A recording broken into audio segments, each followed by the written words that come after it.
O Ocidente, o seu costume e a sua cultura está implodindo. Pelo menos esse é o pensamento de Robert Fico e de outras lideranças do leste europeu, mas que também se espalha para alguns países da Europa Ocidental e outras regiões do planeta.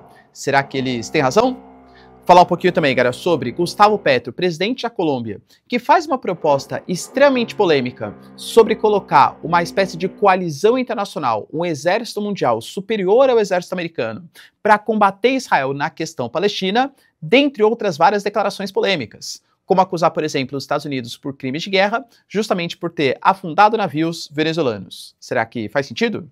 Falar um pouquinho também sobre o Conselho de Segurança da ONU, que vota para a volta das sanções contra o Irã e como isso impacta a relação do Irã com os países ocidentais, e falar um pouquinho também sobre a NBC, mídia americana super importante, que coloca que o governo americano está cogitando não só mais atacar embarcações venezuelanas em zonas marítimas, mas também atacar o território venezuelano. Não só membros dos cartéis, mas até lideranças dele. Vai lembrar que Nicolás Maduro é considerado como líder do cartel Los Soles. Para finalizar, pessoal, falar um pouquinho também sobre a Ucrânia, tendo que lidar com um inimigo geopolítico, inimigo militar inesperado, membro da OTAN, quem será que é?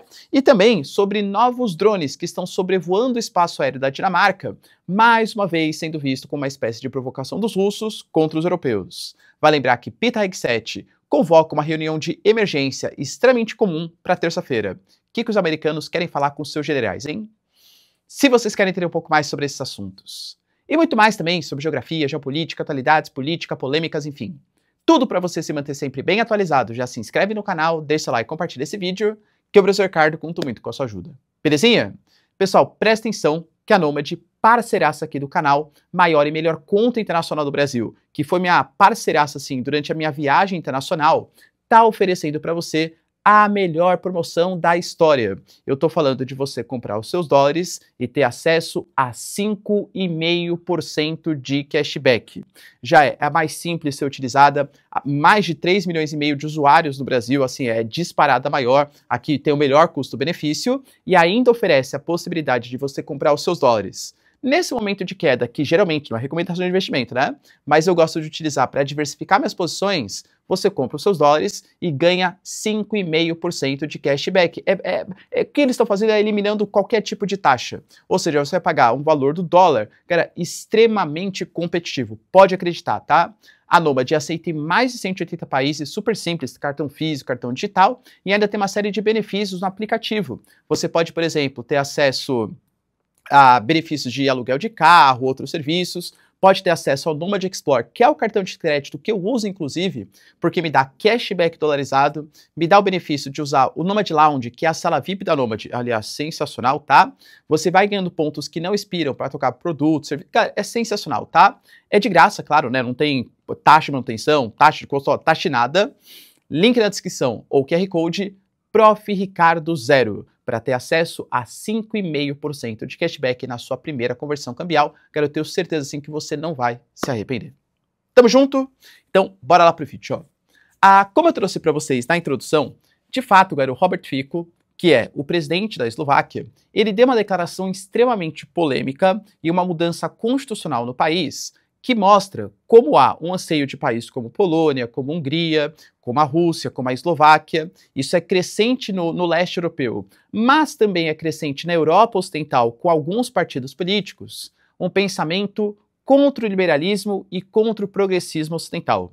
Segundo Robert Fico e segundo Viktor Orbán também, e segundo outras lideranças polonesas da própria Rússia, o Ocidente hoje está desmoronando, seja pelas pautas, por exemplo, de um liberalismo econômico, que não consegue hoje competir com estados mais fortes, mais robustos, que financiam as suas principais empresas, com estados sabendo quais setores devem ser subsidiados ou não, mas principalmente na questão moral, na questão dos costumes, onde o progressismo, ou como os americanos gostam de chamar, né, a cultura woke está destruindo a sociedade, seja pela falta de respeito aos valores tradicionais, seja pela queda da taxa de natalidade, por exemplo. Quando você pega os países da Europa Oriental, Grande parte deles acredita que hoje a queda da taxa de natalidade, que é uma realidade não só para a Europa Ocidental, mas para a Europa Oriental, para praticamente todas as regiões do planeta, a queda da taxa de natalidade não está associada somente à urbanização, ao aumento do custo de criação do filho, às mulheres mais inseridas no mercado de trabalho. Talvez, cara, o anseio, né, o estilo de vida mudou, as pessoas hoje não veem mais o filho como uma prioridade. Não, pô, eu quero ter um filho, sei lá, o filho custa caro, eu vou ter que abrir mão, sei lá, de viagens que eu gostaria de fazer na minha vida, eu posso me prejudicar, por exemplo, no mercado de trabalho, porque eventualmente uma viagem que eu faria não vou poder fazer, outra pessoa pode pegar uma promoção no meu lugar. Enfim, existem várias outras prioridades hoje na vida cotidiana do que anteriormente, que a vida era um pouco mais regradinha, vai, não para todos, claro, mas aquele modelinho pai, mãe, filho 1, filho 2, vai lá, enfim, né? Hoje em dia existem múltiplas realidades diferentes. Segundo essas lideranças, a queda da taxa de natalidade não está associado ao cotidiano urbano, ao modelo de vida urbano, ao modelo de vida contemporâneo, mas também a esse costume progressista, com uma série de gêneros diferentes, com valorização, segundo eles, claro, né, do relacionamento homoafetivo, e isso deve ser combatido. O Robert Fico deixou claro que a melhor resposta ao colapso das sociedades ocidentais, em que o progressismo e o liberalismo foram priorizados, é justamente a pauta que foi aprovada. Ele definiu que na Eslováquia só existem dois gêneros, masculino e feminino, e fez uma restrição à adoção de crianças por casais homoafetivos. Isso foi aprovado pelo Parlamento da Eslováquia, que tem 150 membros, por 90-7, as outras pessoas, né, 43, aliás, 53, se recusaram a votar, né, ou seja, não declararam nenhum tipo de voto. E claro que a oposição alega que isso traz grandes prejuízos para a comunidade LGBTQIA+, para as mulheres, para as minorias no país. Mas como eu falei para vocês, a Hungria, por exemplo, ela fez propostas também de fechamento das fronteiras, fez propostas de proibição de vinculação de materiais que supostamente incentivem a homossexualidade. No caso, por exemplo, de alguns países como a Hungria, Harry Potter, Friends, supostamente estariam proibidos porque incentivariam a homossexualidade no país. O Robert Fico, por exemplo, não é exatamente que ele proibiu a adoção de casais homoafetivos diretamente, mas lá em 2014, até com ele sendo uma das lideranças, tinha proposto que relacionamentos homoafetivos não poderia ter casamento. Se ele fala que agora só pode ter adoção por pessoas que estão casadas, automaticamente os casais homoafetivos não podem, né, adotar a criança. Além disso, ele fala também de combate à educação sexual nas escolas, alegando que isso deve ser autorizado pelos pais. Só que quando você pega os educadores que criticam essa medida, eles falam que geralmente educação sexual não é para você ensinar a criança de 2, 3 anos, 5 anos, enfim, né, a ter um relacionamento sexual, mas até aprender como se proteger de eventuais agressores sexuais, de eventuais pessoas da família que possam estar cometendo, enfim, sabe o que eu estou falando, né? A educação sexual não é necessariamente ensinar a ter relações, mas sim você até conseguir prevenir a criança e fazer ela entender o seu próprio corpo e quais são os limites relacionados a membros da sua família ou não. Enfim, galera, são pautas extremamente polêmicas, mas que, de novo, crescem no mundo ou na Europa Oriental. Você acha, galera, que o Robert Fico tem razão e que essas pautas progressistas, elas estão destruindo a civilização ocidental? Independente do que você acha, sim ou não, se você concorda, fato é que esse tipo de pensamento cresce no planeta, hein, galera? Cresce no planeta.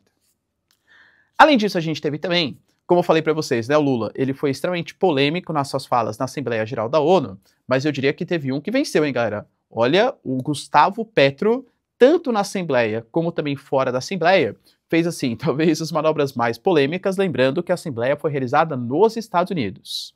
Primeiro que o Gustavo Petro, ele participou de manifestações fora da Assembleia da ONU, que pediam pelo reconhecimento do Estado palestino, enfim. A gente sabe que o governo Trump é bem contrário, né, a essas propostas do reconhecimento lateral do Estado palestino. Ele falou, por exemplo, que a ideia, segundo ele, tá, é fazer com que tivessem uma espécie de coalizão internacional de um exército comum de uma série de países que fossem superiores ao poderio militar americano, porque ele sabe que o poderio militar americano não permitiria que isso acontecesse, e que esse exército comum fizesse uma intervenção na questão palestina, destruindo ou acabando com a intervenção de Israel na faixa de Gaza, e esse exército deveria ser muito poderoso, porque possivelmente os americanos fariam uma intervenção. Mas aí ele até fez um pedido. Ele falou assim, ó, é por isso que aqui de Nova York eu peço a todos os soldados do exército dos Estados Unidos que desobedeçam as ordens do Trump e desobedeçam as ordens da humanidade. Não apontem suas armas para o povo. Ou seja, além de pregar uma espécie de intervenção internacional com o exército superior aos Estados Unidos nos Estados Unidos, ele ainda pediu para que os militares americanos desobedeçam as ordens do Trump, porque eventualmente o Trump agiria contra, né, essa coalizão internacional. Cara, você fazer esse tipo de pregação nos Estados Unidos em meio a uma assembleia não é exatamente a melhor das propostas para o governo americano. Até por isso, Trump revogou o visto do Gustavo Petro. Lembrando que, além de tudo, ele ainda acusou o Trump de ser cúmplice do genocídio que acontece hoje contra os palestinos e alegou que a Colômbia vai atuar junto à ONU para abrir um processo criminal contra os Estados Unidos por ter afundado embarcações. Por quê? A gente sabe que o governo americano ele vem atuando ali na região do Caribe, próximo da Venezuela, atacando embarcações, com aquela coalizão militar, né, aquelas montes de embarcações que eles colocaram, atacando embarcações venezuelanas, alegando que elas são do cartel Los Soles, do Tren Aragua, e aí afundando essas embarcações, eles estariam combatendo a atuação do narco, enfim, né, na América como um todo. Só que, segundo Gustavo Petro, segundo Nicolás Maduro, não tem uma prova efetiva que essas embarcações elas eram desses grupos, né, de tráfico, enfim, essas coisas. Então, poderiam ser civis, pescadores. O próprio Nicolás Maduro acusou, por exemplo, os americanos, na verdade, de estar atacando pescadores, não exatamente grupos criminosos. E aí, galera, merecida a proibição do visto do Gustavo Petro? E, aliás, claro, né, não acho que esse exército global comum, superior ao poderio americano, vai se formar pela questão palestina, embora a gente venha trazendo aqui que Israel está cada vez mais isolado, não só pelos países, né, ou pelo tipo de pensamento que geralmente sempre foi mais contra Israel, mas sim por países como França, como Reino Unido, como Austrália, como Canadá, empresas como a Microsoft, por exemplo, que estão parando de vender alguns serviços, acusando Israel de ter praticado espionagem contra civis em Gaza e também na Cisjordânia. O próprio Trump falou, por exemplo, que não autoriza Israel a fazer uma invasão, a dominar o território da Cisjordânia. Então sim, galera, Israel está bastante impressionado, vide aí, né, a declaração, o discurso que o Netanyahu fez de quase 50 minutos na Assembleia da ONU, em que grande parte das comitivas simplesmente levantaram e foram embora como forma de protesto contra Israel. Além disso, galera, tivemos também o Conselho de Segurança ontem participando de uma votação em que pedia-se uma extensão das paralisações das sanções contra o Irã. Esse pedido ele foi liderado pela Rússia e pela China, que são membros do Conselho de Segurança, e somente 4 votaram favoráveis. Ou seja, a gente teve, no caso, né, uma série de abstenções ou uma série de negativas para que as sanções não fossem adiadas. E aí você pega, por exemplo, a Alemanha, a França, o Reino Unido, são todos países, embora a Alemanha não faça parte do Conselho de Segurança Permanente, que apoiam a volta das sanções contra o Irã. A gente tem um acordo que foi firmado lá em 2015, ele foi suspenso em 2018 por conta do Trump, o Irã voltou a enriquecer o urânio acima do permitido, e agora o Irã estava querendo negociar, talvez não com os Estados Unidos, até pelos ataques, pela Guerra dos 12 Dias, mas esperava que os europeus não voltassem a sancionar. Esse acordo, galera, ele expira agora dia 18 de outubro, e a ideia da China e da Rússia era adiar por mais 6 meses. A própria França falou que voltar com as sanções não significa o fim da diplomacia, pelo menos para os franceses que querem continuar negociando um novo acordo. Mas, pelo que deu a entender, o Irã, até por ter retirado embaixadores da Alemanha, da França e do Reino Unido, não concordou muito com essa proposta, e lembrando que a gente teve ontem um anúncio bastante polêmico também, um acordo de cerca de 25 bilhões de dólares, em que a Rússia vai construir reatores nucleares no Irã. Israel e os Estados Unidos já falaram que se o Irã voltar com o seu programa nuclear, ele vai ser atacado. Vai atacar reatores russos? Coisas problemáticas podem acontecer.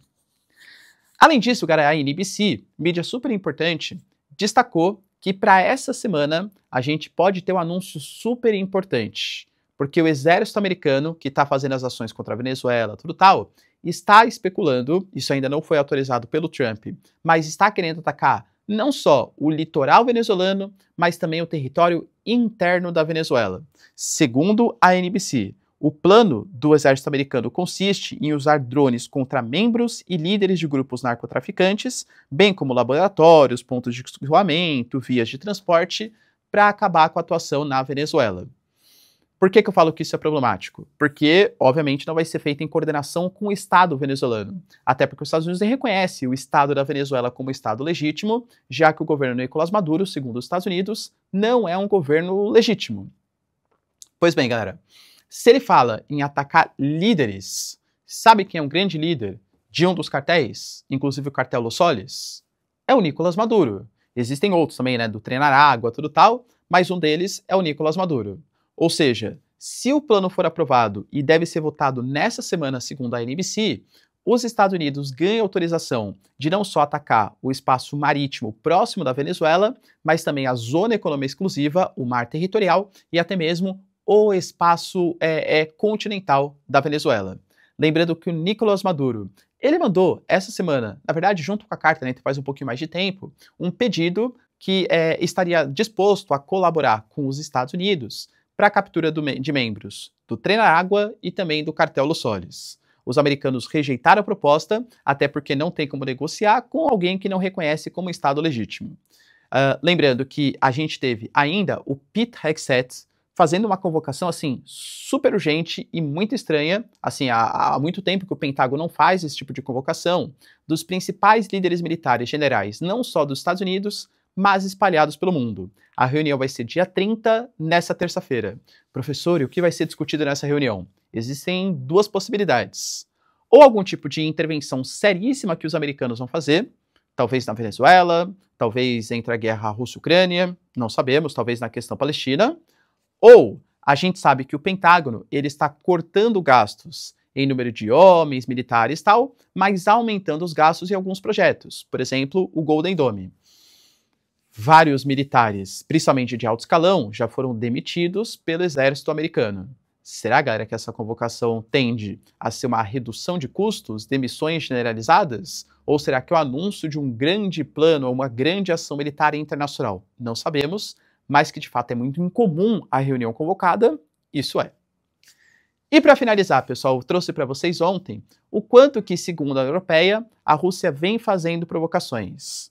Na Dinamarca, na Noruega, nos países bálticos, na Finlândia, no Mar Báltico, por exemplo, com navios com a possibilidade de cortar cabos submarinos, na Polônia, por exemplo, com os drones, na Romênia também com os drones. Enfim, mais uma vez foram avistados drones, dessa vez na base aérea de Karupi, que é uma das principais bases militares na Dinamarca, que tem a presença ali de caças F-35, F-16, e lembrando que a Dinamarca é o país que vai receber ainda essa semana uma cúpula super importante da União Europeia, que até mesmo vai discutir muito possivelmente a continuidade de ajuda para os ucranianos. A Rússia falou que se algum equipamento militar for abatido, independente se é espaço aéreo da Rússia, da Ucrânia ou da própria OTAN, isso significa guerra direta entre Rússia e OTAN. Beleza, pessoal? Deu para entender os principais acontecimentos? Se vocês curtiram o vídeo, então, já deixa seu like, se inscreve no canal. Tamo junto, beijos, abraços e tchau, tchau.